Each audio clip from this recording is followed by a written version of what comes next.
time for the Daly Planet Podcast show. So sit back, relax, and give us a go. Scott and Matt and maybe a guest, undertaking an epic pod quest. We're gonna ramble on about movies and books and television and directors and film festivals and this really long list of stuff that I know nothing about, but they gave it to me and they really wanted me to read through it. And that's all I can really say about it, but it's gonna be great. Okay, start the show. Hello and welcome to the Daly Planet Podcast, your weekly podcast for all things movies, TV, books, and anything else we feel like talking about. My name is Scott Daly, and I'm joined this week by two hosts. Michael Grubb, you're back. Hello, Michael. Hey there, I'm back. And I Matt, watched a movie. You did watch a movie. And Matt Freeman from a hotel room in San Antonio? That's right. Yeah, I just spent all day at the Alamo, which is quite a beautiful little... The literal spot. Alamo? Yeah, it's like 2 minutes away from the Alamo. I do. Although you walk around and you're really not entirely sure at any point why you're supposed to remember the Alamo. You just know it's really important. I think you've already failed. Yeah, you clearly did not remember why you have to remember maybe that was the thing. Remember why you need to remember the Alamo. I mean, my understanding is that the Texans lost the battle there, but that doesn't... Didn't you live in the state your entire life? How do you... Well, not your entire life, but your entire... I mean, pass all of those educational years life. of Texas history we had to take as youth. Well, first of all, I wasn't living in this country during the Texas history. Oh, year wait, school. really? But regardless, still doesn't seem to be that important. But I mean, the only reason the Alamo battle is important is because we won the war. If the war hadn't been won, no one would remember the Alamo. right, but we didn't win the Alamo battle though. So No, what was the... but that we used that loss as like energy to channel into San Jacinto. Dave Crockett was there. Some other guys. Jim Bowie, William B. Travis. They had those knives there. Yeah, it was a good D&D campaign. I can't believe that we're a minute and a half into the podcast now, and we've just been talking about the Alamo. We are here.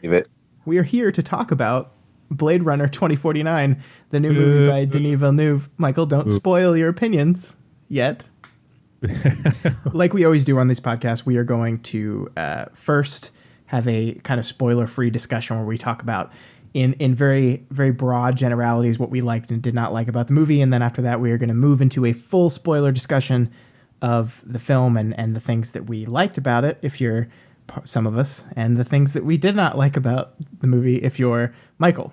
And then we're going to wrap this whole thing up with a talk about Fantastic Fest 2017, because we normally try to do a podcast for that. We did not get to do that this year for many reasons, but I thought it'd be fun for me to just tell you guys what movies I saw and what movies you should be looking forward to in the future.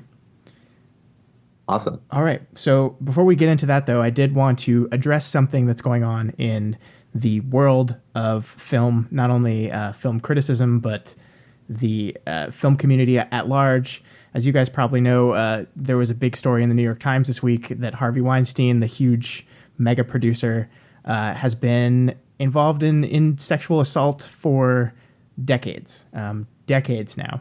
This kind of comes off the back of a bunch of scandals within the film criticism community at large. There was a whole thing with Alamo Drafthouse that went on. One of the partners of Alamo Drafthouse, Ain't It Cool News, the website, and Harry Knowles, a huge critic, I'll say critic in quotes, but he created the Ain't It Cool News website. He was apparently been sexually assaulting women, and then it came out the guy from Honest Trailers. I don't know if you ever watched those YouTube videos. They're massively popular YouTube videos where they make fun of movies through trailers. That guy apparently has been sexually assaulting women for a while now as well. Guy that does the voices, or the guy that... Yeah, I think the guy that like started it and does the voices, and yeah. I think those are... And I don't know anything about this. I'll shut up. Continue. Yeah, so the whole thing is to be said that our community and the community that we're part of, even though we as a podcast are a very small part of it, has kind of been rocked by all these scandals, and this is something that I think everyone in the film industry knows that these things are going on. Like when I told you, Michael, about the Weinstein scandal, your first reaction was, "Oh, you mean that thing that every director does?"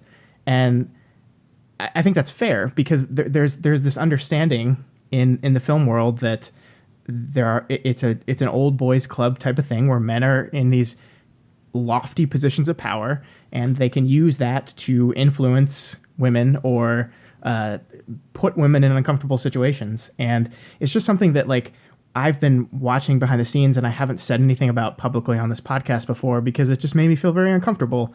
And I felt like I couldn't anymore. I couldn't not talk about it because I think the reason that this stuff keeps happening, the reason that all these scandals keep breaking is because people are not talking about it, because people are aware of it and don't say anything or are afraid to say anything, or the film industry as a whole doesn't step up and say, we cannot accept this. Like, we have to do better. The film industry itself is thought of as pretty progressive. Some of the most outspoken leftist politicians or political activists are members of this industry, but the industry itself has a real problem. It is still mostly men. Women are not in numbers wise seen in this industry near as much as men are, and it's still got a lot of the same problems that every other industry that is dominated by men tends to have. And I just think, like, me personally, when I read all these things and I hear all these things, like, I feel the need to do something. I feel the need to do better. And I look at my podcast, which both of you guys are great.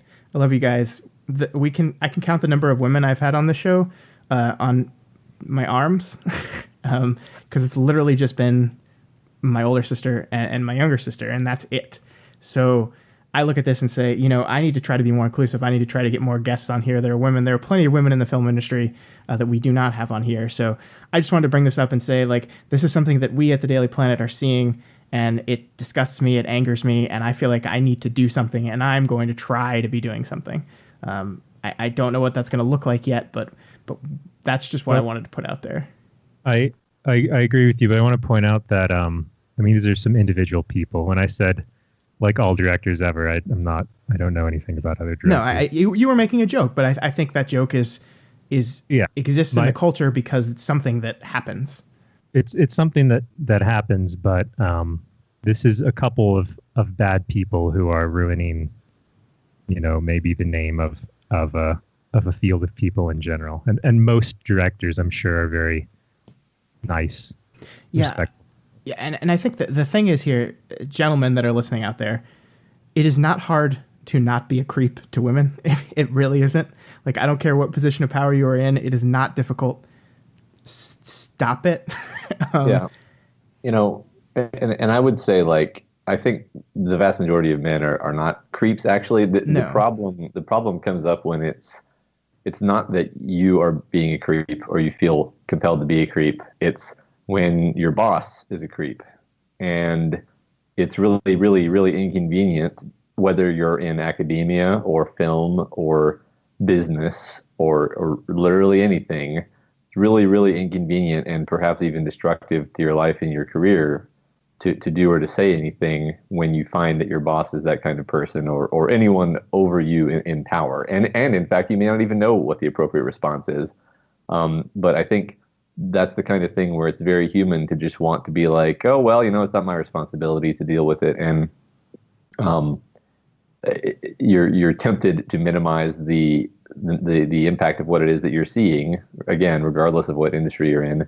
And I think the point, from my point of view, the point of bringing this up here is to kind of point out to everyone, like, hey, it's not being a creep that's the problem. It's being complicit that's the problem in my mind. I think you're absolutely right. And I think the reason why the Devin Faucis and the Harry Knowles and the Harvey Weinsteins flourish in this world is because there's this general amount of uncomfort or lack of, I don't want to say like conscience, but like the idea that rocking the boat or bringing these things up or challenging people is so much harder than just sitting back and not doing anything and not saying anything and like being kind of an implicit shield for these people through silence. And I think that onus is on all of us, that, if you see something like this, as hard as it is, as possibly destructive to your career as it could be, I think we as a community need to make those people feel like we have their backs and we're with them. And so they feel like they can come forward and they feel like they can be honest. And they feel like when something terrible is happening, even if it's your friend, even if it's your boss, that those things need to be called out and need to be addressed. Yeah. It's the kind of thing. Go ahead, Michael. I was just going to say, I wanted to bring forward a situation like this that I observed recently between a man named Deckard and a replicant named Rachel. And the man named Deckard was in this position of power where the replicant named Rachel didn't feel like she had a choice. And there was a really creepy scene where I basically witnessed sexual assault and everyone was fine with it. Yeah, and I think I think you're partially being sarcastic, but I think that this is the original Blade Runner was a movie in the 80s which have a lot of problematic scenes in it. And we were talking about before we started recording how some of these movies like normalize sexual assault to a certain degree. And I think the thing that is most shocking to me in what we've seen these last few weeks is that you look at those, and I think the film community as a whole has looked back at those type of things and say, like, we can't do that anymore. Like, that's inappropriate. That's wrong. And so you get this feeling that the film community has moved past this, but then we learn that no, it's happening. It's happening in real life. We're not just depicting it. We're doing it still. And I think Matt, you're absolutely right that like you cannot stop people from being creeps, but there has to be consequences. It shouldn't take decades and decades for Harvey Weinstein to finally go down. He shouldn't be able to do this. And we as a community have to do what we can to stop that from happening. Yeah. So yeah, that's all I wanted to say. I just wanted to bring it up. I wanted to talk about it. If anyone in the audience have anything more that you want to say about this, please shoot us an email at dalyplanetfilms@gmail.com. Let us know, and we'll talk about it. We'll bring it up here if you want. If you're not, we'll just talk about it through email. But we just wanted to let you guys know that we've been seeing this stuff and we're aware of it, and we personally are going to try to do better. And I hope everyone else in the community does as well. Cool. All right, so let's bring the excitement level up a little bit after we talked about this very serious stuff, and let's talk about Blade Runner 2049. Every civilization was built off the back of a disposable workforce. But I can only make so many. Happy birthday.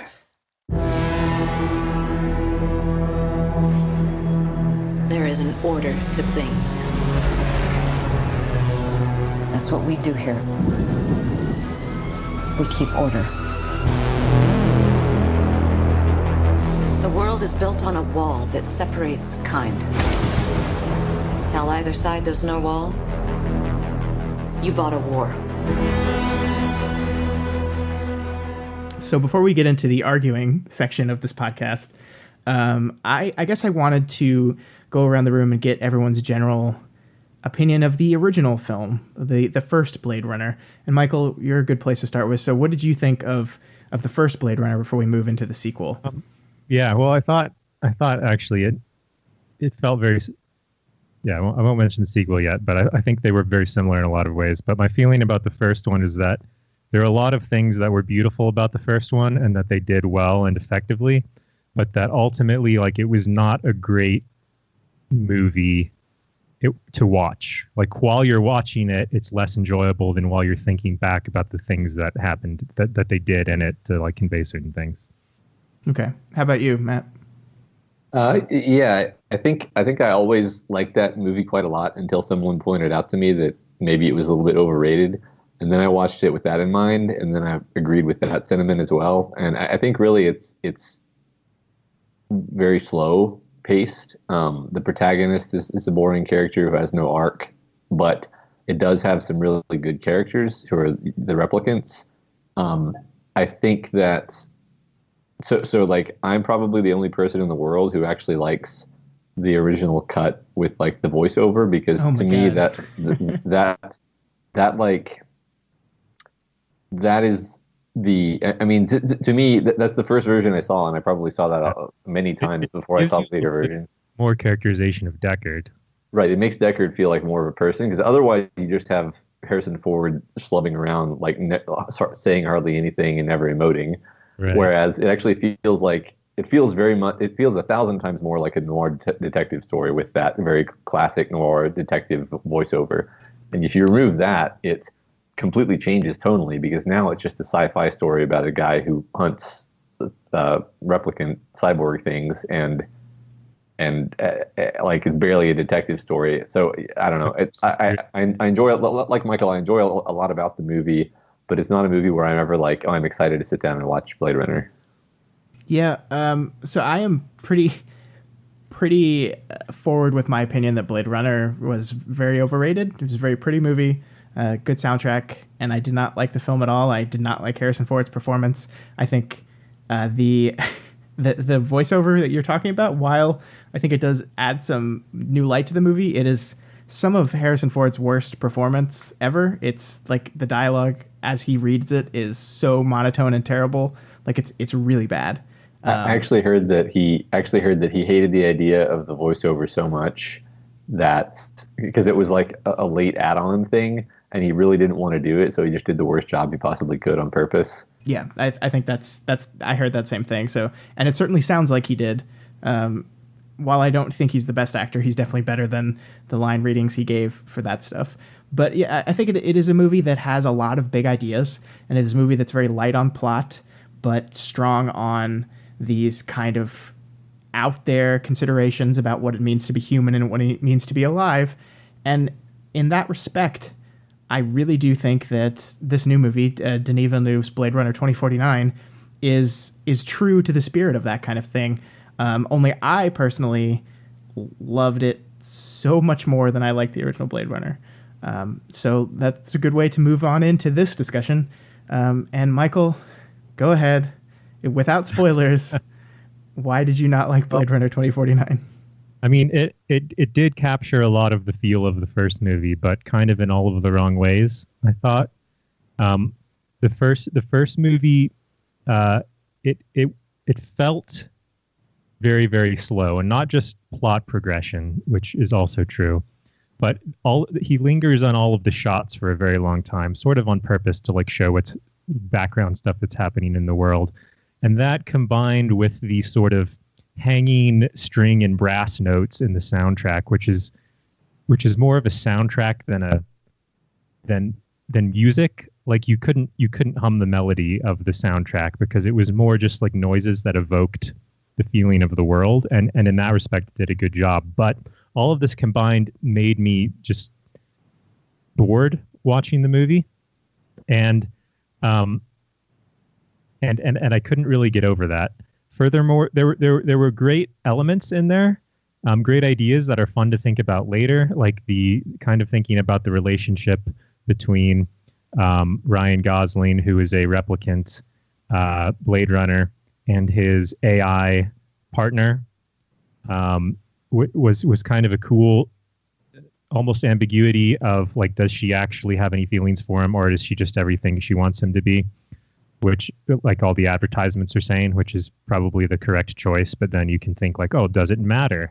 Because he had a genuine connection to this thing.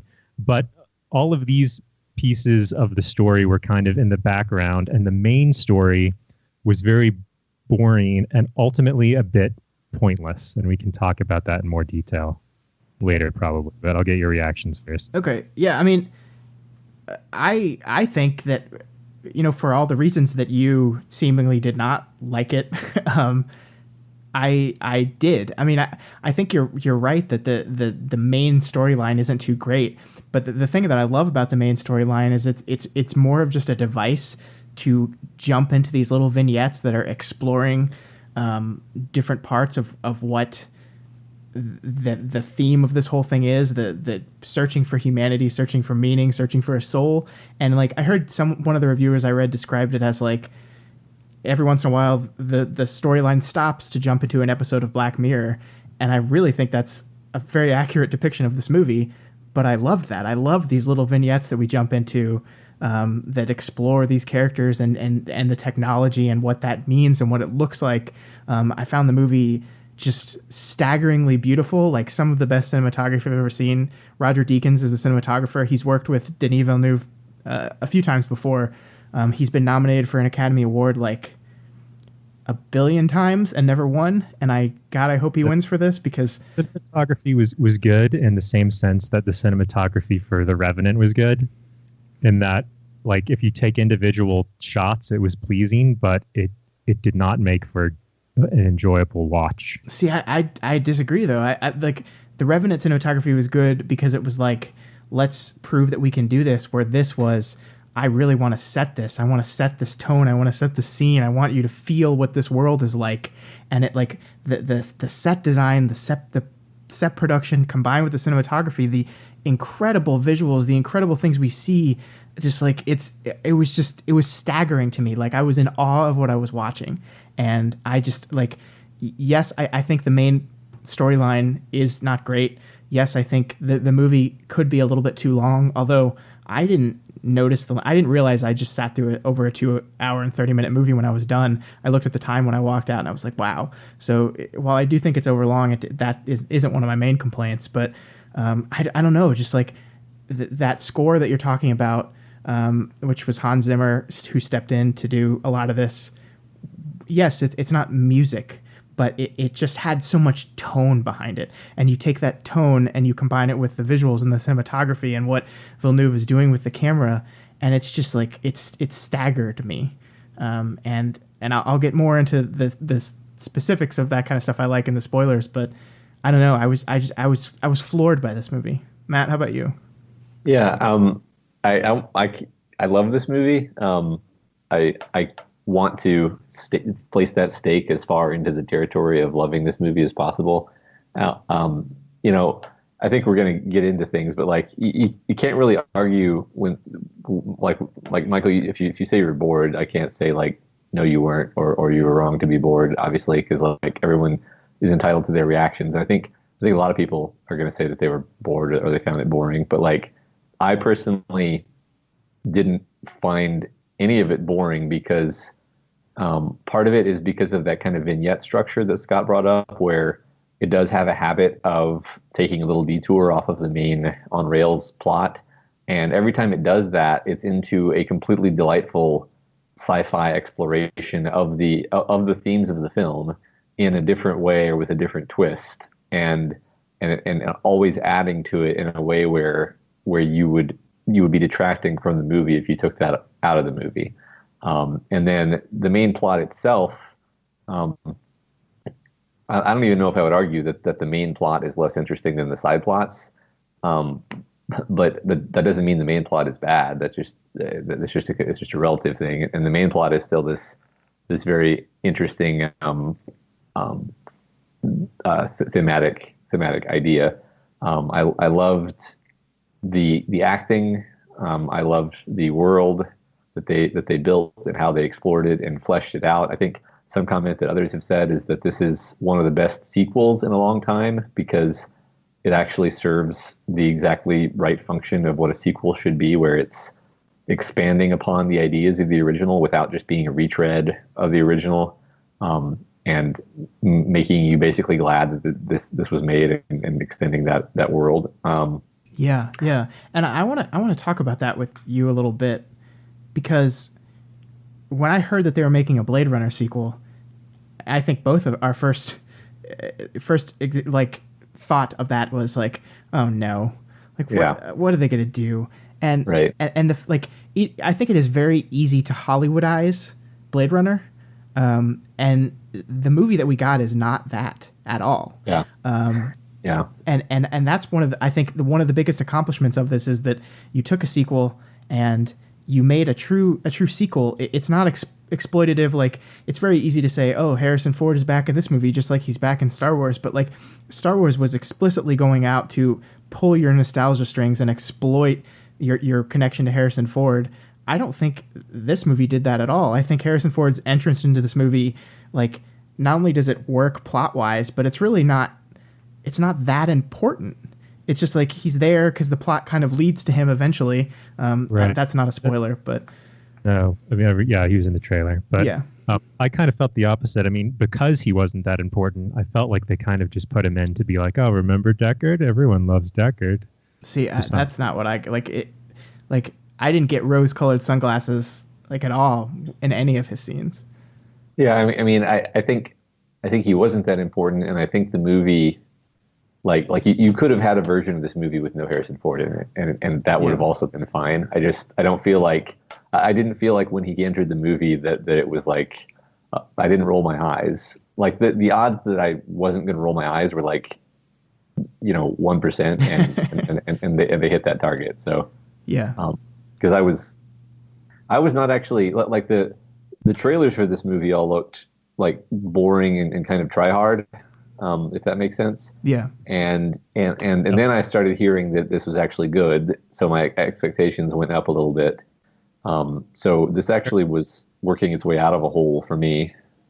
Yeah, Harrison Ford's entrance in the trailer was really bad. It seemed it was an obvious like, look, Harrison Ford's in this movie. I think you're absolutely right. And I was like, I'm as anti Blade Runner sequel as you could come. So I mean, even when I started hearing the positive reviews of this movie, I was kind of like, well, these are people that probably loved Blade Runner, and they have the same kind of nostalgia love that the people who walked out of The Force Awakens saying, "Oh my God, this is everything I wanted," type thing. And so yeah, my expectations were pretty low going into this thing, and I was amazed. Yeah. And so go ahead. No, you go ahead. I was just going to say we've talked many times about how Ridley Scott doesn't understand humans, and and it kind of harms his ability to be a filmmaker because he just kind of makes a lot of, especially Blade Runner. Blade Runner is probably the worst example where it's a movie with themes of what it is to be human, and Ridley Scott seems to have a very vague grasp of what it actually means to be human. Because he's a robot. Because he's a robot, and like all the replicant characters in that movie, while they're the most interesting characters, they're also weirdos who are usually like really violent and not terribly likable, except for maybe Roy Batty, who is still a violent weirdo, except the actor portraying him just manages to be charismatic. So there's no human center of that movie, even though it's supposed to be a movie about like deeply human themes. This movie does not have any of those problems. I don't know how to go into that more without spoilers, but this movie directly addresses that kind of thematic question of what it is to be human via these replicants without ever missing its mark. Yeah, and I think that goes to what Villeneuve is good at as a director, because he's always made these movies that are like very kind of cold, but also deeply human. They're kind of like at times an arm's length type of view of humanity, but still like very, very human type films. Like you think back to Arrival, and it's this movie that like it is on the surface like very reserved, very cold. None of the characters in this movie really emote very passionately, but it is still like deeply human. It is an exploration of a handful of human beings and how they deal with things without spoiling Arrival, even though it's a year old. But I think he takes that strengths and he brings them to this movie where you get this cold feeling, this arm's length feeling that works when you're dealing with replicants and Ryan Gosling's character, who I think like this might be the role that Gosling was born to play, kind of, because he's always been this weird kind of arm's length actor who doesn't emote very much. Ryan Gosling doesn't know how to be a human either. Yeah, which is why he's best in movies like Drive and this, where he's playing someone who doesn't quite know how to be human. Yeah, and it's not a spoiler to say that Gosling plays a replicant in this, because the first scene of the movie declares that. Like the movie is not trying to hide that from you at all. Gosling's a replicant. This is the story of a replicant trying to... Which I'm glad they just committed to, instead of like doing the whole ambiguous first movie thing with the main character. Yeah, but I like that Villeneuve like didn't slam the door on that either. Like there's like we finish the movie and Villeneuve never says whether Deckard is a replicant or not. And that's brilliant. And I like that he did it, because the last thing I wanted was a movie to come in and definitively answer the question once and for all, is Deckard a replicant? I don't care. And the movie doesn't really care either. Yeah, just to talk about his performance a bit more, like I don't think it's a spoiler to say that he kind of becomes more emotive over the course of the movie. No, yeah, I think you're right. That's all I'll say regarding that. But like Ryan Gosling. Yeah, but like especially toward the beginning when he's being very cold and detached and inhuman, he's still a character. Like, and you still like him and connect with him. He's even at the beginning of the movie when he's basically portraying this almost robotic person. He's probably more human than his character in Drive already. Yeah. Well, and the thing about Gosling is he does emote, but the way he emotes is very, very subtle. Like it's it's through little ticks, like how he holds himself, little tiny things, and they're there, but it's like it's not broad at all. It's this little tiny moment. So I think that works so well for this character who seems to just be like. The character of Kay seems to be like on the verge of like screaming at all times, but he can't. He like almost literally does not know how, or just literally cannot. And I love it. Yeah, I was gonna. There were a few times where like somebody would say something to him, and the length of the pause before he responded was like where the acting was actually. Because if he responded more quickly, then his character wouldn't be thinking about it, and if he took longer to respond, then it's like he was more disturbed by it. But the length of time he pauses, he's like, what he's saying with the pause is usually something like, "I see what you did there," and then actually gives his response. Happens a lot with other replicant characters where like they're communicating more than what they're just saying. Yeah, I mean, there's a moment in this story, and again, this really isn't a spoiler, that someone says to him that you're doing fine without a soul, and he doesn't say anything to that. It's just kind of a stop, a half turn to look back at them, and a half a second pause, and like that says everything you need to know about his reaction to that comment. Yeah, that's one of the scenes that I was paying attention to, that I was thinking of actually. Yeah. I just like in general how the replicants are portrayed as just like casually portrayed as being superhuman in every way. Like at some point we're going to have to get into spoilers and talk about specific things that actually happen. But just like they never really made a big deal out of it. It was just like they're better at everything. That's one thing that I kind of like about the whole idea thematically, is that they're not just stronger, they also seem to be smarter, like a lot smarter actually, and more perceptive, and perhaps even having a deeper capacity for emotionality that's just being suppressed. And the way they show that is very organic. It's never like a big take you out of the scene thing. Yeah. So before we move on to spoilers, because I think we're about there, what did you guys think of Jared Leto's performance? Because Jared Leto is someone I'm very mixed about generally, and I was really worried about his involvement in this movie. He's kind of this generation's Christian Bale in that he takes everything really seriously, but sometimes like needlessly. Like this character I thought was very unimportant to the movie.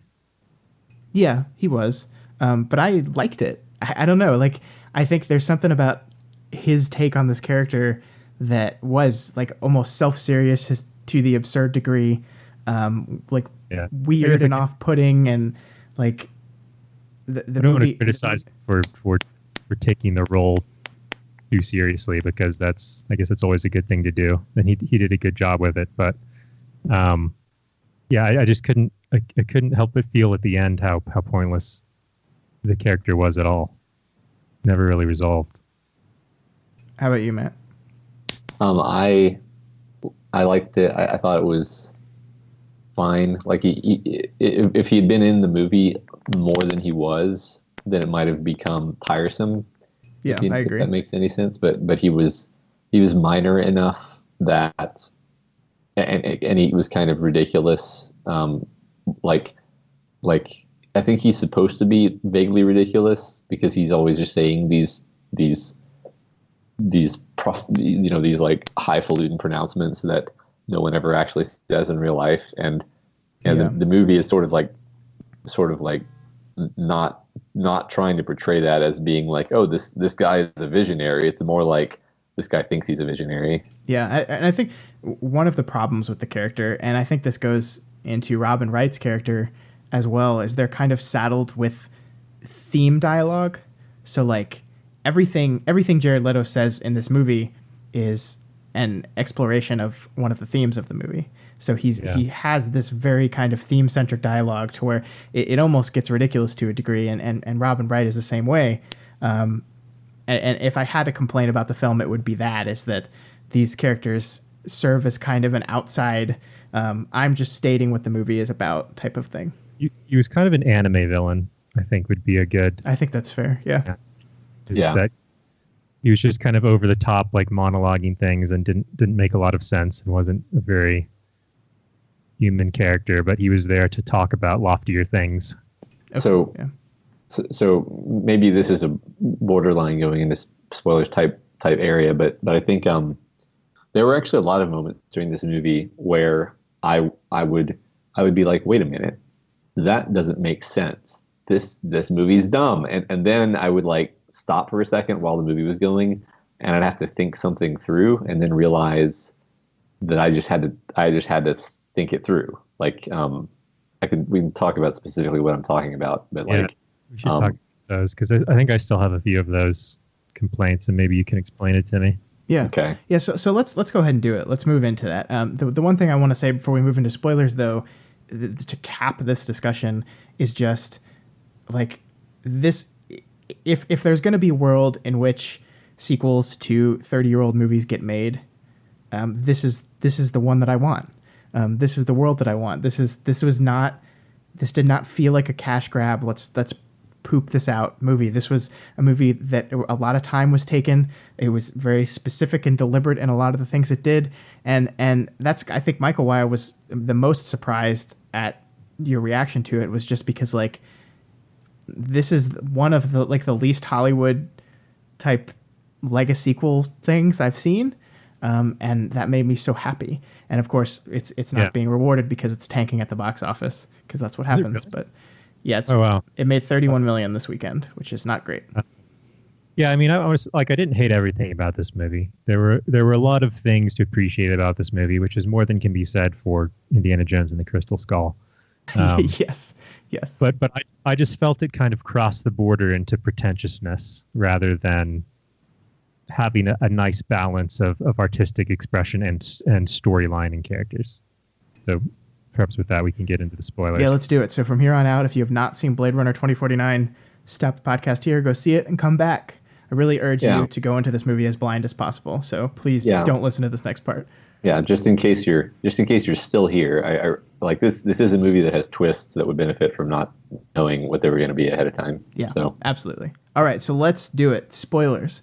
Matt, I'm going to let you go first and talk to explore some of those vignettes that you loved, because me personally, the like you hinted at, the Gosling and Joy interactions, the love story between those two, was some of my favorite parts of the film. Yeah, I guess I'm not even sure what I want to talk about first.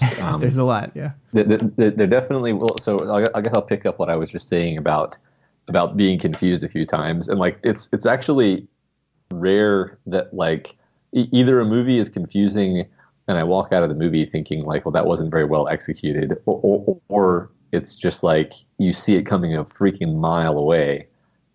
Like you immediately get it 2 seconds into their like implementation of whatever the trope is.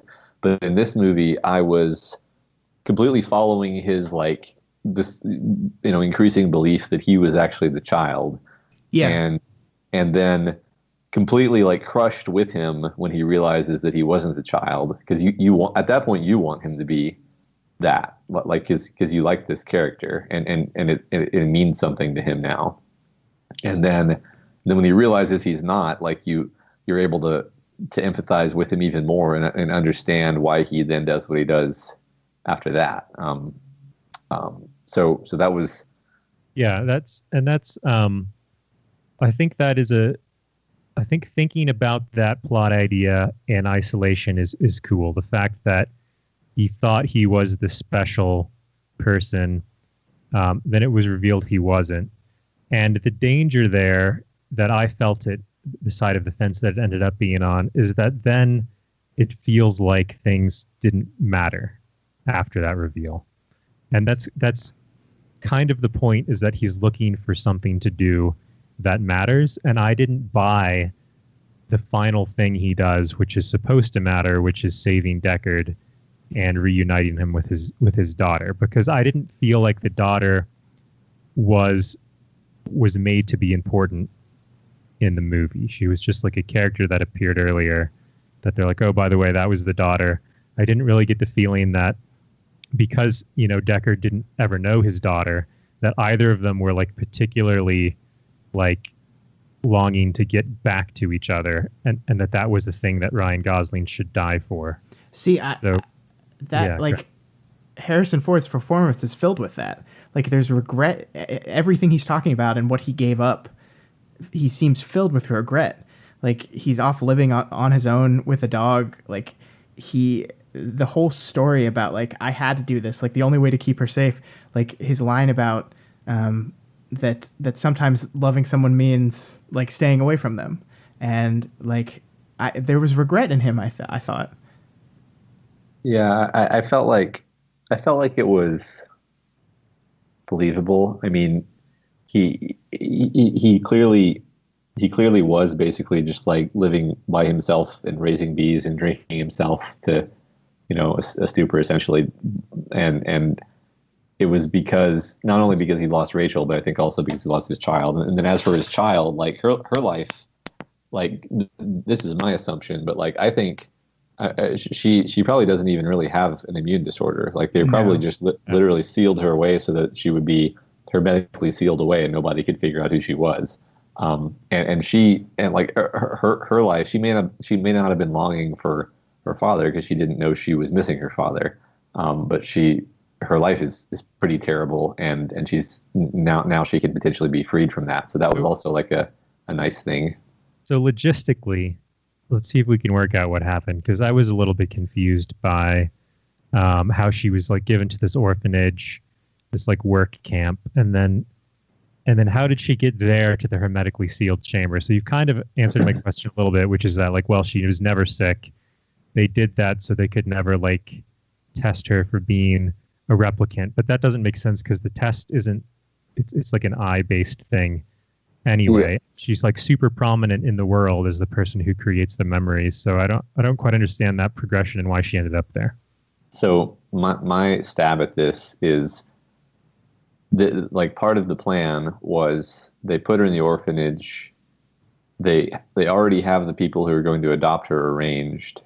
Those people adopt her and then fake her developing an autoimmune disease or whatever, so that she has to be sealed away for her own safety, so that that's another kind of assumption on my part, is saying that the reason they sealed her away is so that she couldn't be tested. Like I guess maybe if they tested her, they would find out that half of her genome comes from replicants, or maybe all of it. You don't, or maybe all of it, because they do know the genomes of the replicants, which is another thing. Another thing that I think is not like ever said in either of the movies, but is clearly true, is like replicants are humans.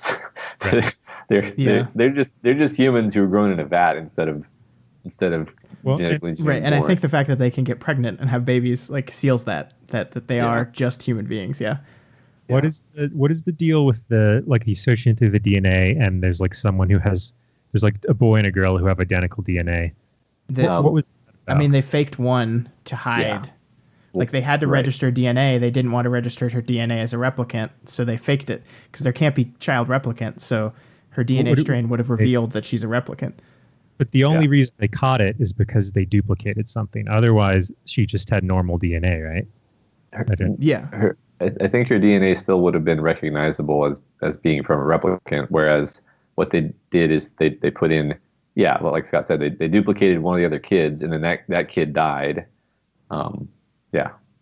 That's what that was. Yeah. So they either killed or copied some actual person, and they copied some actual person's DNA. But then, I mean, isn't that an obvious, because they didn't like delete that guy's DNA from the database, so this just like left a perfect trail to this person. I mean, if you're looking for it was an orphan though. Yeah, I mean, I think they chose an orphan who died on purpose. Right. Yeah, they chose an orphan kid who died. The only way they like the thing that I love about the trail, as it were, is the reason Ryan Gosling finds this trail, and the reason he's the only one that can find this trail is because he is implanted with memories of her. So that's like no one else would have found this, and you could argue that, well, maybe she shouldn't be using real memories then, but theoretically she didn't know that she was in hiding. So, but did she do that on purpose? Did she do that on purpose? I don't think so. I think it's implied that implant her memories in him.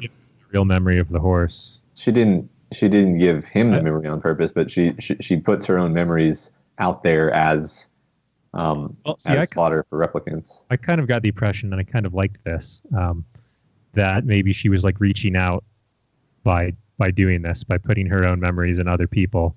And I also kind of got the impression that maybe a lot of those replicants who were joining the uprising had that same memory, and maybe like all thought that they were special, and then realized they weren't.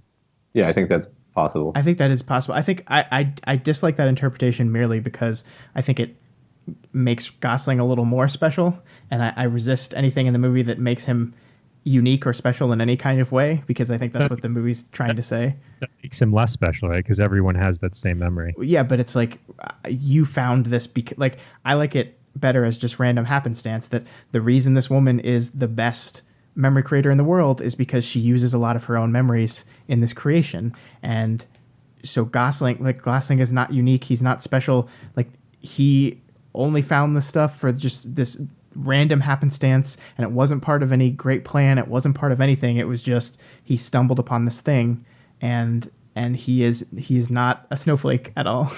Yeah, I really like the idea of that character who, like, even setting aside that we later find out she's special. I like her and her, like, these are creatures that are being basically just created to be slaves whose lives are horrible. So at least I can do is I can create some nice memories for them to to think back on, even if they're not real. I think that's kind of a beautiful idea. You also seem kind of like an anime character to me. Yeah. I think you really appreciate animes. I strongly disagree, but one thing I also wanted to point out was I didn't feel like the replicants in this movie were as, like, obviously screwed as in the first one, because there was something kind of tragic about these replicants who had been given 4-year lifespans, and, like, you know, had to live off world and do slave labor and stuff. That was tragic, and you could kind of understand their little quest for meaning. Here, like, I don't understand. Like, it seems like Ryan Gosling pretty much had all of the rights and lifespan and everything of a human. We were just told that everyone, you know, hates the replicants and calls them names and stuff, but it wasn't so clear to me why he couldn't live a human life, because it seemed like he was expected to. He was given an apartment. He could have, like, dated or whatever if he wanted. He had his little android partner. And what did you guys think about that? Yeah, I guess it's interesting because a lot of the stuff that's coming to my mind when I try to answer that question is kind of assumptions based on context and not actually anything the movie tells us. Like, one thing is that like, I come away with the impression that potentially, like, a majority of people on Earth are now replicants. I don't know if that's true, but, like, it's like so many of the people he ran into were. So sorry. No, I was just gonna say, yeah, I agree. It seemed like we encountered a lot of replicants compared to very few normal people. Yeah. Right. And so I think the idea is, like, they're just, like, they're not. You're exactly right that they're not as screwed and they're not as doomed and they're not as, like, thoroughly tragic, but they are just a permanent underclass who have to obey the humans, like, sight unseen, and that was, yeah. Sorry, continue your thought, but that brings up another point. Yeah, I mean, I think that's pretty much it. Is like, and, like, also, I don't think he had the option of, like, quitting. He could have had a life to the extent that he obeyed orders, and if his job was, you're a Blade Runner, then that's his job. Yeah, I mean, his job is you have to kill your own kind, and I think that's, like, not something he was comfortable with at all. But he didn't have a choice. The best example of I guess that goes against what I'm saying is the little test he had to do where he had to repeat the words and like prove he had a normal baseline. Yeah. I mean, like he has to murder his own kind constantly, and he's hated by his own kind, and he's hated by humans, and he lives alone in an apartment with a AI program that may or may not actually care about him. I think I lean, like you, Michael, I lean more towards does not, and it's just giving him what he wants. But I see it as a pretty sad, like, existence that is almost meaningless. Well, sure, yeah, definitely. But it seems like most people in this future world have that same meaningless existence, human or android. Yeah, but which is a part of the movie that I actually like. Things in this movie are way worse than things in the original Blade Runner were, which makes sense because it's 30 years later and things have only gotten worse. But this movie leaves you with a kind of tinge of hope to it, and I think that's like there's this whole idea that there's this wall between mankind and replicant, and the existence of replicants that can actually birth babies is going to tear down this wall, and there's going to be war. But I also think that there's going to be hope for the future because, like you said earlier, Matt, the replicants appear to be just better, like a better version of humanity in every single way. So that this, like, it's very much, this is their time now. They are going to lead humanity into the future, and they are going to be like the ones eventually that take over and stop being slaves, overthrow their masters, and just become their own thing. I don't know if you're human in this time, that's not great news, but it seems like humanity is already like at the end of its rope.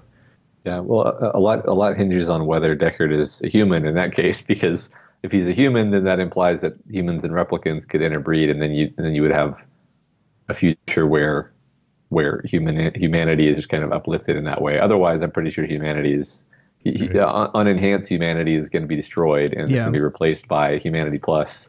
What was the deal with because in the very first scene, Ryan Gosling says something along the lines of the new models don't run because they're like made to obey somehow, or that's implied. But that clearly wasn't the case, right? Because he ended up lying to his superior in the police, and everyone is like starting to rebel and stuff. So was that just a kind of throwaway generalization, or was there something like behind that where they were made to obey in some other way? I mean, I think that just like the old models, there was a basic understanding that these things were fully compliant and fully submissive to everything, but that wasn't exactly true because they are kind of human. They do have souls of some sort, and they can evolve, and they are evolving, and that's what I took from it, at least. I think the existence of the baseline test basically shows that, like, you wouldn't have that baseline test if you just knew that the replicant was going to always listen. Right. They were always checking him to make sure that he hadn't become like emotionally compromised. Right. And then when he did become emotionally compromised, they were just gonna retire him, basically. So the implication is like, yeah, this is our procedure. Is you this is now how we deal with this problem. And I don't know. I mean, we're left to assume a lot. Like, did all the prostitute replicants also have to get baseline tests? I don't know. I mean, probably not, since a lot of them were also part of the resistance. Speaking of his baseline test and his interactions with his boss at the police, I thought that was some of the better interactions. She was one of the better characters in the movie. I liked her a lot. She to me, she wasn't a likable character, but she was a deep character who was conflicted with. She was kind of like sexually objectifying Kay. Yeah. In a lot of. Yeah. I mean, there's definite hints that she was trying to get him to sleep with her. She was. Robin Wright did not have a lot to do with this role, but I think she really took it and did her most with it. And you're right. I really enjoyed the character. Her end was nice too, because you kind of respected her for trying to save Kay, even though she didn't give him as something with a soul. That kind of implies that maybe she did. She just not like consciously. Yeah, I mean, just the fact that she gave him the 2 days right before his next baseline. Like, I think she knew on some level what was happening with him and let him go. Right. Because she talks about thinking like, basically like, I've always liked you replicants, but you're actually kind of special, Kay. And then she's thinking of him as a human, which is, he kind of is, but I think the actual humans are strongly predisposed to not think of the replicants as being human at all, which is exactly the kind of doublethink that people are really good at doing historically. And until they get to know them, and then they're like, "You're not like the rest of them." But right, yeah. So that was a cool interaction. Yeah. So one of the things I really wanted to talk about was that relationship he had with the program, the hologram Joy, because I loved their interaction. I loved the exploration of that. The whole sex scene between him and Joy using Mackenzie Davis's character, like that was like some fantastic, like just the way that was constructed, the way it was executed, it was like beautiful to look at and like really powerful and impactful. I felt unsettled by it. I don't know if you guys did. Really? I didn't. It's definitely like I was kind of overwhelmed by all the thematic stuff that was going on because you've got like a literal superimposition of two artificial humans for the pleasure of a second artificial human, or a third rather, and trying to make just like there's a lot of themes about like human vanity in this story, and that was one of the more like I think you could write easily a long essay about just that scene and all of the thematic kind of parallels and stuff. Yeah. Well, and it's not just that, like not just the themes, but what the camera's doing, how the special effects are working, like how it fades in and out between Ana de Armas's face versus Mackenzie Davis's face, and like their arm trail, like sometimes you see it as just one pair of arms, sometimes you can clearly see the two pairs of arms, and like all the stuff that's going on there. I just found it just like jaw dropping. I don't know if you guys have seen the movie Her. This most reminded me of Her, where there's a scene where they literally almost do the same thing, where they bring another woman over because he's in love with a AI program, and they bring another human over to substitute as the physical embodiment of that. And I mean, there is something, I think you're fair to be unsettled, Michael, because there is something kind of eerie about the idea. But I think it was just so like I was like I could not take my eyes off the screen. Yeah, I thought the character, the AI character was great because it's completely unlike all of the normal AI tropes that we get, and is also very much unlike Her, because the AI character really does just she really is just always what like the perfectly devoted, responds perfectly to everything, even when he gets upset at her, is never jealous, is just like the perfect ego flattering, pretend girlfriend. But yet like that doesn't make you think like, oh, she's just fake. She's not real. Like she seems like a pretty powerful AI that probably has some degree of sentience. It's just like sentience doesn't imply free will. Yeah. And she's kind of shackled in these ways that make her the perfect girlfriend, but that also doesn't make it inauthentic. Yeah, I think you're right. That's a really interesting thing to think about. I mean, we established this very specifically when the first thing we see her with is she's done up in 50s garb and is like perfect homemaker.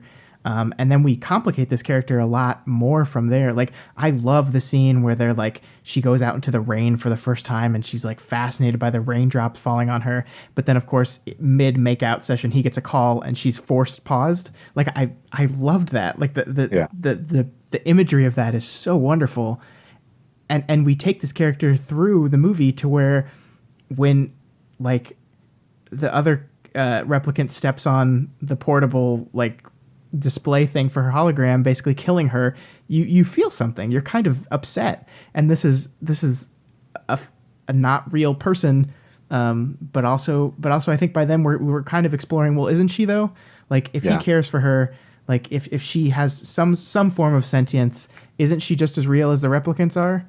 And that's a very interesting thing that I think the film explores. And then of course the last beat again is him seeing the advertisement of her where she literally says the same line she said at the beginning of the thing, a bad day or something like that.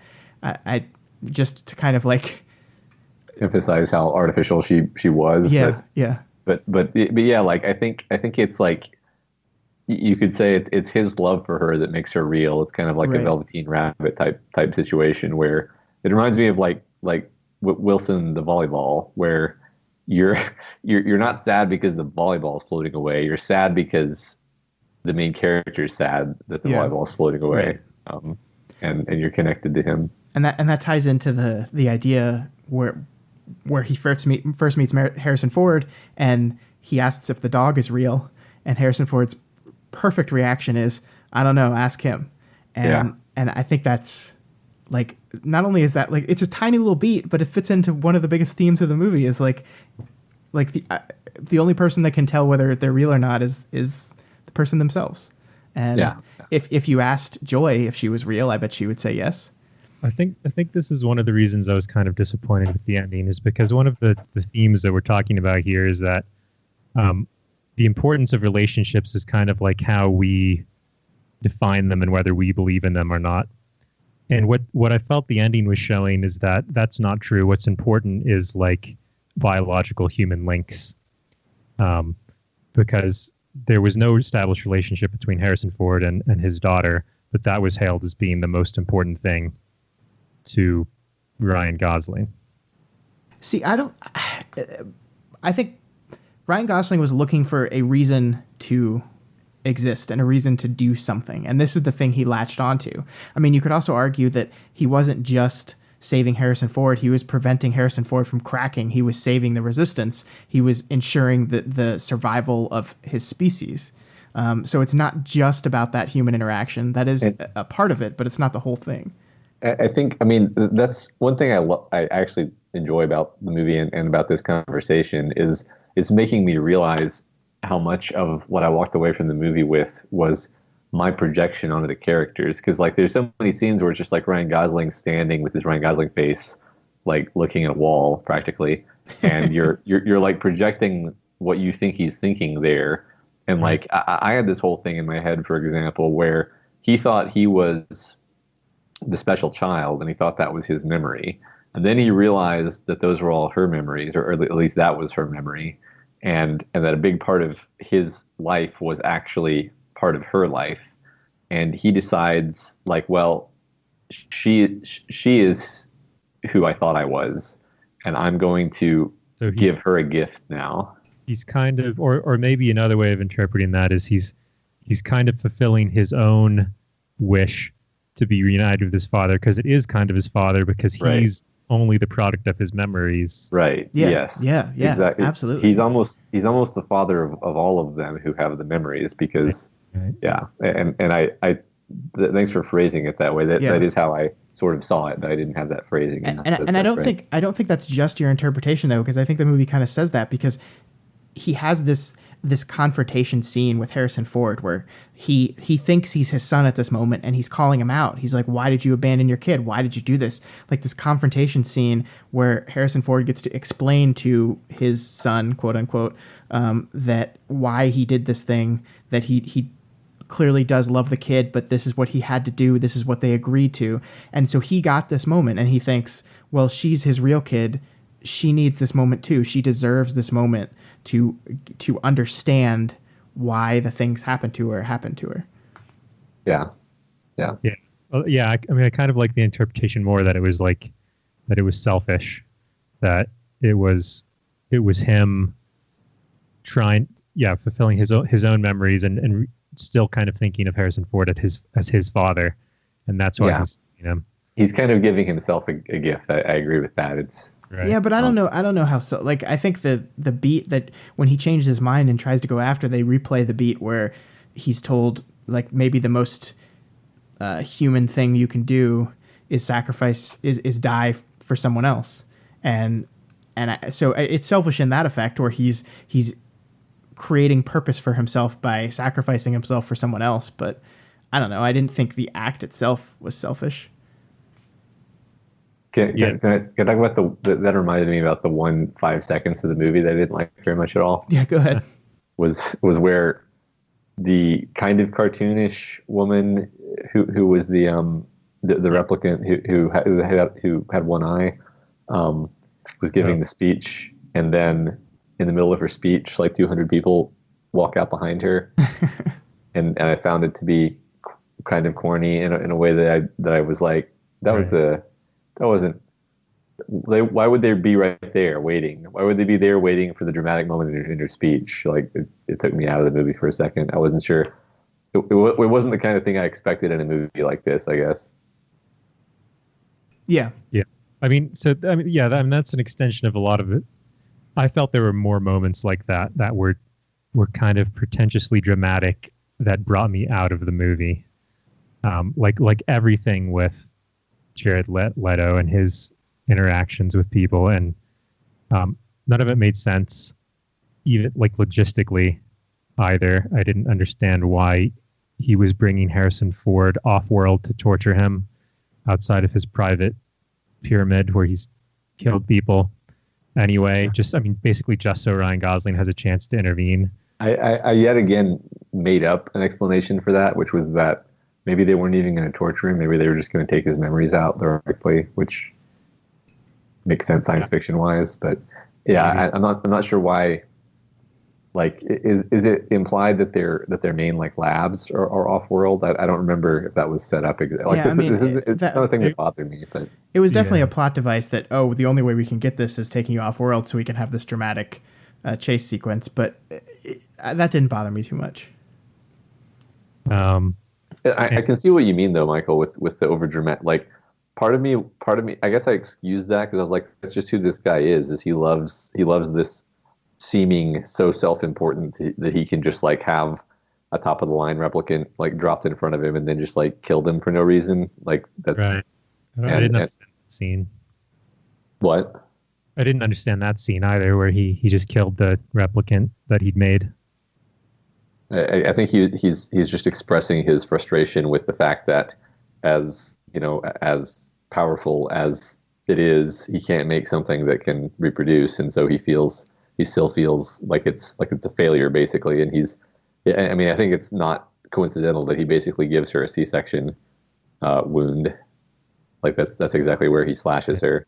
Well, so, his explanation was that he couldn't make them fast enough, so he needed them to reproduce, and that didn't really make sense either.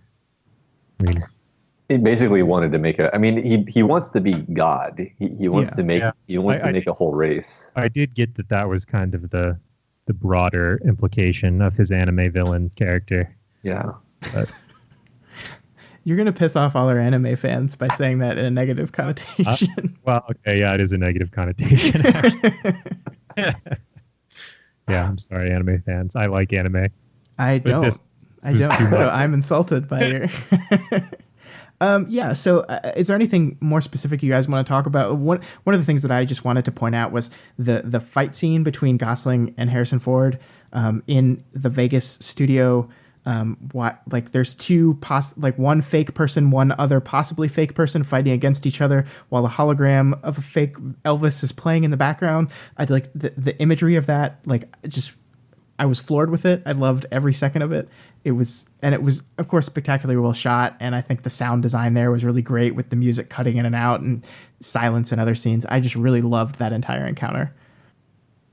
I love the intro sequence, the whole flying in through the wasteland with all of its kind of futuristic yet dystopian yet renewable resource focused stuff, and then landing and going to the guy's house and all their interactions there. Like the movie got me, like it hooked me very quickly in terms of because again I walked into it very much kind of being like, okay, well I'm gonna grit my teeth because this could be really painful, and then it, like, from the first 10 seconds I was like, okay, all right, yeah. I'm with you.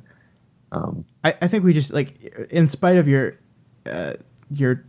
not liking of it, Michael, like, Roger Deakins, like, I can't emphasize enough what he did with this movie and how beautiful it is. Like the Vegas scene, like even the scene you just talked about, Matt, the dust and the colors and the light reflecting through like the dead wastelandness of it. And then in the Vegas scene, like the deep yellows, like almost oranges, and how that like invades your senses.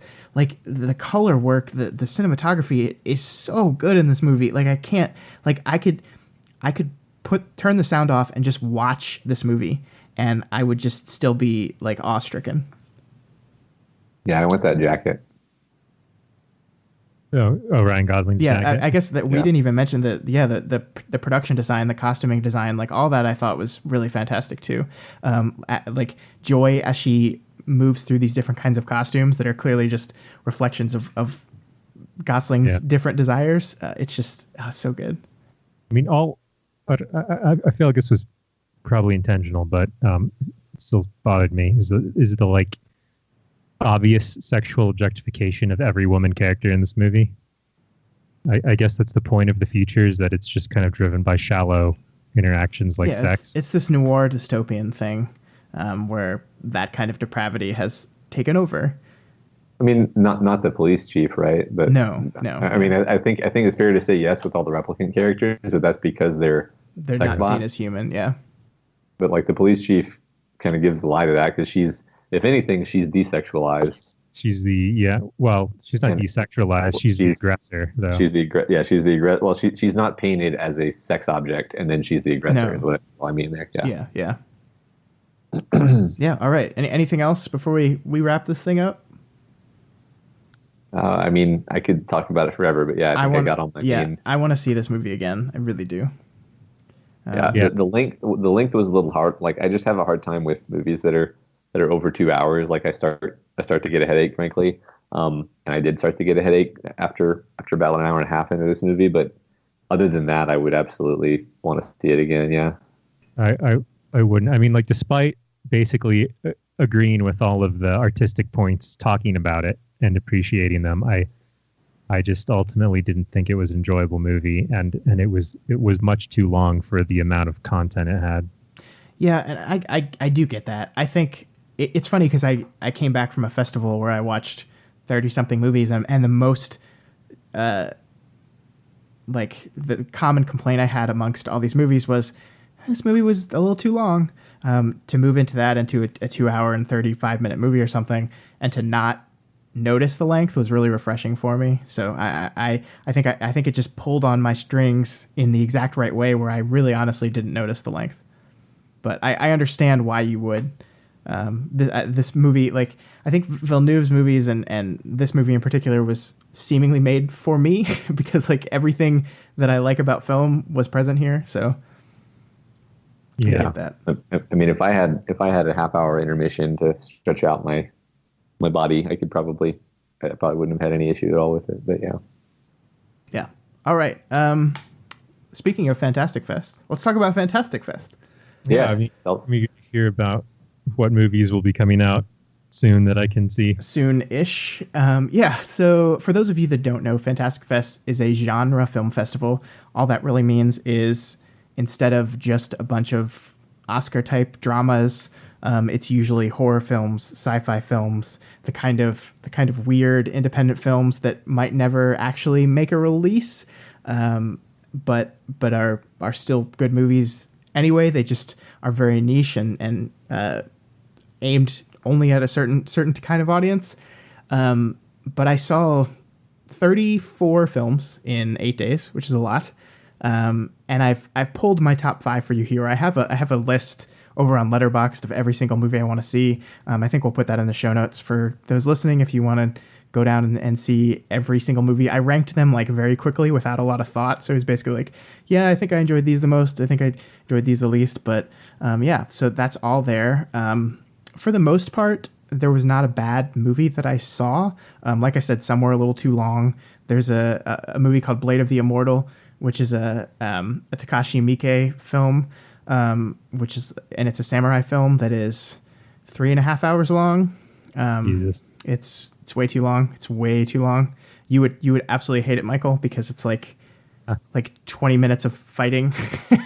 like there's literally like he kills 100 people and you see it real time where he's just killing 100 people. And even for me, it was like, okay, we get it. Like I get it. Let's move on. Right. But for the most part, I really liked it. Some movies I didn't have in my top 5 that I still want to mention One of them is The Killing of a Sacred Deer, which barely didn't make my cut, but is still a great movie. That's by Yorgos Lanthimos, the same guy who did The Lobster, which I think you really loved, Michael. I really liked that one. Yeah, I was eager to see that. So you thought it was pretty good? Yeah, it was good. I don't think like I didn't love The Lobster, so I think Lanthimos is just the kind of filmmaker that is never going to like be in my top list of filmmakers, but the things that the movie does is very, very interesting. It's a very difficult film to watch. It doesn't end super happy, but it's really thought-provoking. It really is. That'll be out, I think. I'm not sure exactly when that comes out, but it is going to be out nationally sometime this year, I think. Cool. The other honorable mention I have is 78 by 52, which is a documentary about Alfred Hitchcock's Psycho, specifically the shower scene in Alfred Hitchcock's Psycho. It is like, if you are a film nerd, you will love this documentary. It basically starts off, like, spends 30 minutes talking about the importance of the scene, what the scene and what this movie did for film, and then it dives into almost like a shot-for-shot deep dive and discussion and analysis on what the scene is doing, what this shot is doing here, what this cut is doing, how this all works together to create this incredible sequence. It's a really fun documentary. I've never seen anything quite like it before, but it's a lot of fun. Cool. Yeah, it sounds like the kind of thing that normally would be a YouTube video, but done it's a feature-length film. Yeah, that's awesome. Yeah. All right, so let's move on to my top 5. Yes, please. Again, these are ranked relatively randomly, but my number 5 is a film called Gerald's Game. This is based off of a Stephen King book of the same name. It is actually on Netflix right now. So if you're listening to this podcast, you can wait till we're done and then go watch it on Netflix right now. It's directed by Mike Flanagan. It stars Carla Gugino and Bruce Greenwood. I can't talk. Basically, the concept of this movie is a husband and wife are in the middle of the countryside, and he wants to play a kinky sex game where he handcuffs her to the bed and then has a heart attack and dies. So she's trapped, handcuffed to the bed, and has to find a way to get out before she dies.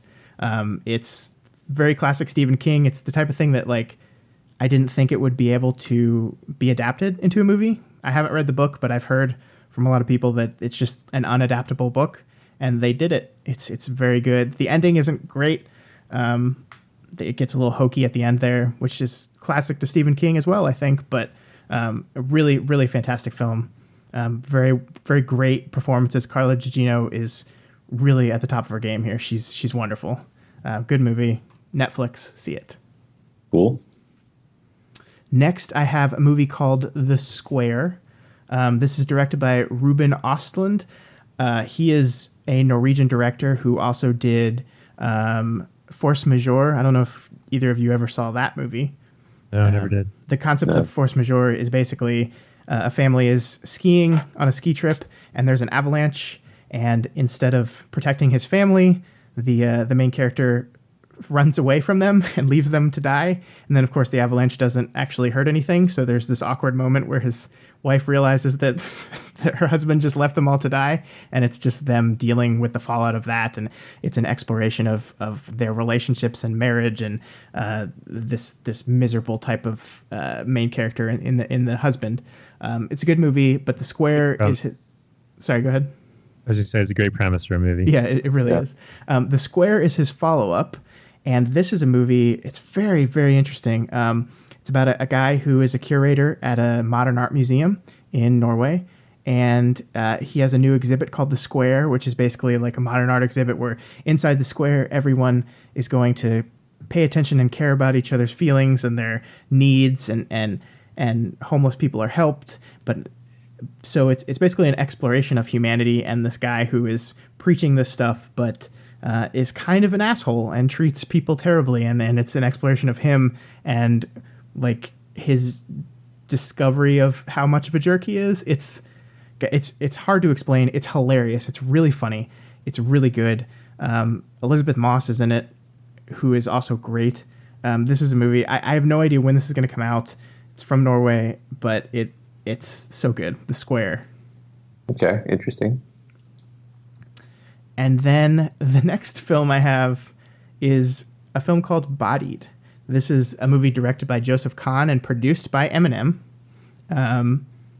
It is a movie about battle rap, and basically a master's thesis white guy is obsessed with battle rap, walks into the underground world of battle rap, and finds himself battle rapping people.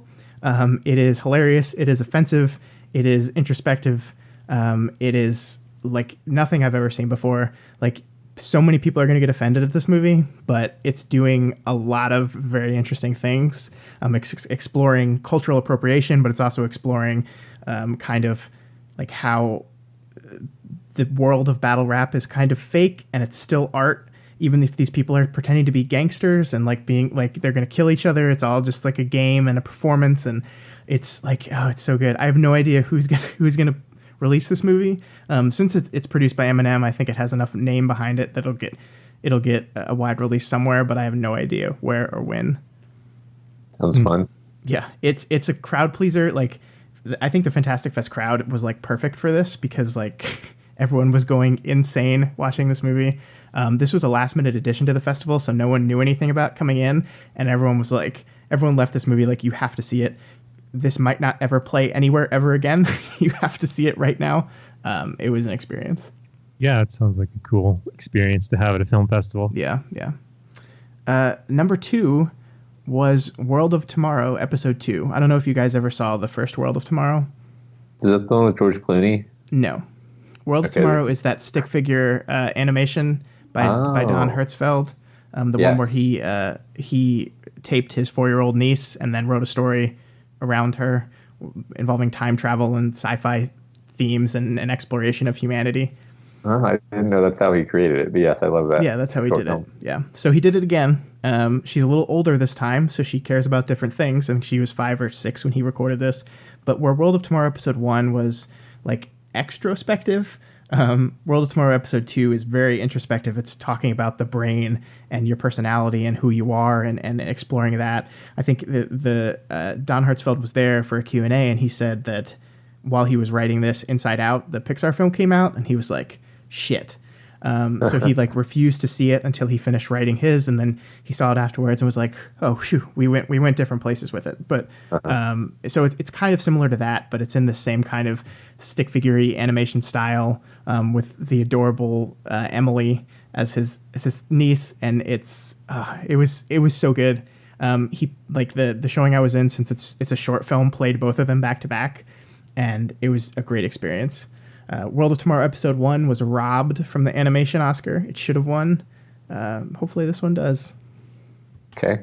Yeah, I really want to see that because I love the first one. Yeah. And if you haven't, have you seen that? No, I haven't. It's on YouTube if you want to look it up. I think you'd like it. Yeah, it's not that long. No, it's like 15 minutes long, I think. Check it out. And the final movie, my number 1 film, is a film called Anna and the Apocalypse. So to describe this movie, this is a Scottish high school comedy, zombie, Christmas musical. Okay. That still doesn't sound good, no matter how many times you say that. Yeah, so that's the thing that's amazing about this is that sounds like something that would be fun but not very good, and it's fun and it's really good. It's really good, guys. It is really funny. It is kind of poking fun at the High School Musical type film. Like, I think this would have been a good movie if the zombie part never happened. But the zombie part doesn't happen until about halfway through the movie. So the first half, you just have like this very satirical, biting look at the High School Musical type thing, where they're singing those kind of High School Musical type songs, but making fun of them. And then it shifts into this pretty good zombie movie that also just has singing and dancing along with it. It's funny, it's fun. The music is surprisingly good. Like, you can't get the music anywhere, and I've been dying because I want to listen to the songs again so much, but I can't right now. This is a great movie. I don't think it's been picked up by a distributor yet, but I really think it's going to, and I really, really hope it does, because it's such a riot. Like, there's a trailer out there for it right now. It's a lot of fun. I think if it ever comes out, when it ever comes out, you guys need to see it. It's so fun. I believe you that it's good because it's giving me kind of Shaun of the Dead vibes. Yeah. And The thing with Shaun of the Dead that really brought it together is that it's a funny movie, but it's actually got like a pretty emotionally like good ending. Yeah. And without spoiling it, I think it sticks the ending. This movie isn't just absurd. It's got something grounding it in the way of real characters, I guess. It absolutely does. It absolutely does. It's got a lot of people I've never heard of before. Ella Hunt is the main character as Anna. I think she's going to be a star. She's charismatic. She's funny. She can sing. She can't dance very well, but the movie kind of pokes fun at that. And I don't know why this doesn't have a distributor yet, but it like blew up the festival. Everyone loved it. They added like 3 or 4 more screenings to the festival just because so many people wanted to see it that didn't get to see it the first time around. The whole cast and crew was at the festival the entire time. Like there's karaoke at the festival every year, and they were like doing their karaoke performance of their own musical on the stage, and everyone in the crowd was going nuts. It's cool. It was amazing. That's my number one of the festival. I loved it. I loved it so much. Nice. Yeah, it sounds pretty cool. I'll definitely see that one if I get the opportunity. Yeah, we'll keep a good eye on it and let everyone know when it does have a distributor and when it is going to come somewhere. It might be one of those VOD things. It might never hit theaters, but I think it'll be somewhere. Yeah. I'll see that when it comes out. Just let me know. Yeah, all right. So that's it. That was my top 5 of Fantastic Fest. It was a great festival. I had so much fun.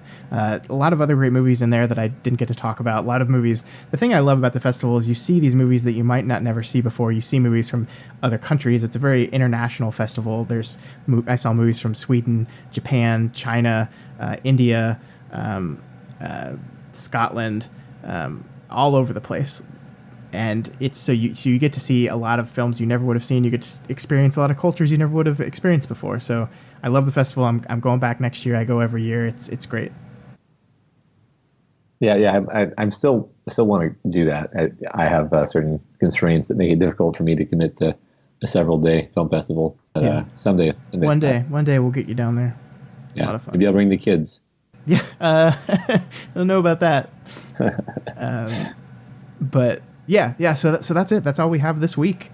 Guys, I don't know what we're doing next week. What movies come out? It's Friday the 13th is October, so there's got to be some movie coming out that's good. Yeah, well, as you know, I only see roughly one movie every 2 months. So and then you did it. This was your movie. Yeah, pretty much tapped out now. Yeah, but the point is, we will find something to talk about next week. Michael, hopefully you will be back. Matt, you may or may not, whether or not you see the movies. That's true. I have whole other podcasts. Yeah, we have many other podcasts, including both of your podcast, which is called So-Called Writers. That's right. You want to talk about that real quick? Thanks for the Sure. That's our weekly podcast where me and Michael and whoever else wants to participate writes a short story in 30 minutes or less using 3 random nouns. And then on the podcast, we read our stories. We talk about the other stories that were submitted on the r/So-Called Writers subreddit. And we talk about kind of writing lessons that we learned doing the challenge. And it's really fun. It's really fun to do. I think people who participate have a lot of fun. And I really encourage everyone to try doing it at least once, because I think there's a lot about the exercise that surprises people.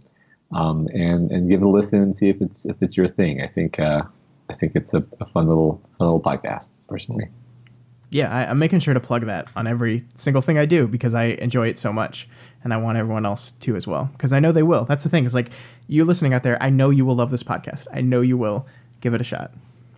We need to get you to participate some week, Scott. Yeah, one day. Maybe maybe this week, maybe. I don't know what you guys are doing this week. Yeah, just set aside 30 minutes and try to do it, and we'll like it's pretty easy to just say, yeah, you can join us this week. You don't have time either, but 30 minutes is something you can do like during your lunch break and then feel pretty out like you accomplished something during it. I mean, I have time to write. It's time to do another podcast.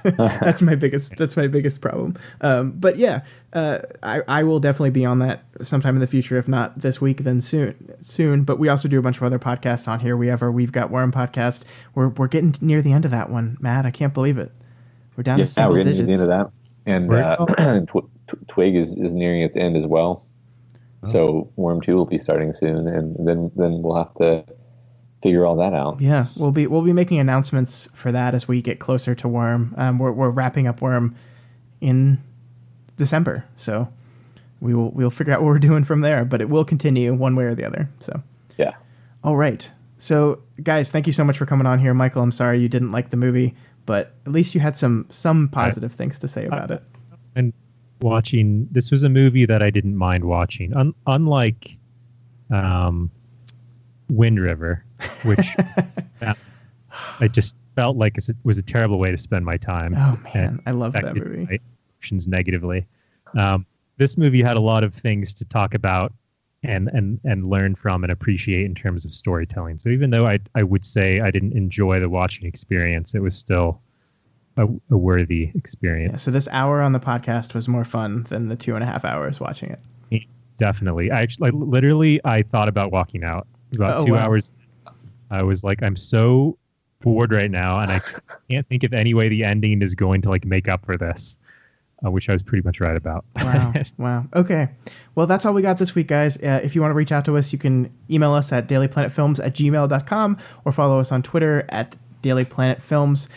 We're doing another book club vote right now. So if you're a patron, you can vote on our Patreon. That's patreon.com/dailyplanetfilms. And if you're not a patron, give us $1, and then you can vote and decide what the next book is, and you can participate in that discussion, which is going to be happening in a few weeks after we finish reading the book. So again, thank you guys, and everyone else out there, we will see you next week. The podcast is over, it's done. We hope you all had some fun. Go back to your work or your school, maybe the gym. Hey, that's cool. Regardless, just go away. But please come back next Friday. There'll be